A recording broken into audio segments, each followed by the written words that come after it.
আমি তো বললাম, আজকেও বললাম, ওনারা তো, আমি কি বলবো, একের পর এক ভুল কথাবার্তা বলছেন। আর ওনারা এইভাবেই 1977-78 এর ঘটনা যদি আমরা মানে স্মরণ করি, আপনারা দেখবেন ওনারা কিন্তু মানুষের যে ইচ্ছায় কিন্তু সরকার আসতে পারে, নানা রকম ছলছাতুরি করে কংগ্রেসের সাথে হাত মিলিয়ে সিএফডি ইত্যাদি যেসব তৎকালীন সময়ে যে রাজনৈতিক সংগঠন হয়েছিল তাদের সাথে যুক্ত হয়ে সেইভাবেই কিন্তু ওরা পাওয়ারে এসছে।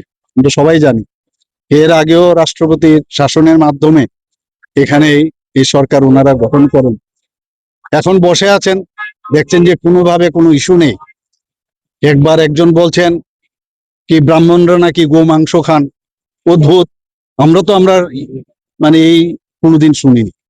আবার একজন বলছেন যে উগ্রতা মাথায় নিয়ে, এবং উগ্রতা মাথায় নিয়ে মানে কি জঙ্গিপনা নিয়ে, জঙ্গি আন্দোলন তো আর অস্ত্রশস্ত্র হবে না। এর আগেও উনাকে শুনতে দেখা গেছে সবাইকে বেরিয়ে পড়তে হবে, সবাইকে যা যা করার এই যে ইঙ্গিত, এগুলো তো অ্যাকচুয়ালি আইনে সেগুলোকে মান্যতা দেয় না, সেগুলো অন্যায়, এগুলো ঠিক বলাটা ঠিক নয়। এই বয়সে এবং এতদিন রাজ্য চালনার পরে তারা যদি এই ধরনের কথা বলেন, তারা তো মানুষকে উস্কিয়ে দিচ্ছেন।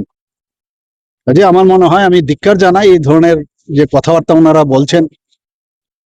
এবং এর আগেও আমরা দেখেছি প্রাক্তন আরেকজন যিনি মুখ্যমন্ত্রী ছিলেন, নৃপেন বাবু, উনিও বলেছেন আমি যদি ট্রাইবেল হতাম, জনজাতি হতাম, তাহলে আমি উগ্রপন্থী হতাম। উনাদের সময়ে এই উগ্রপন্থার সৃষ্টি হয়েছিল, উগ্রপন্থীও এখানে সৃষ্টি হয়েছিল। উনারা এইভাবেই কিন্তু সরকার 35 বছর এখানে চালনা করেছেন।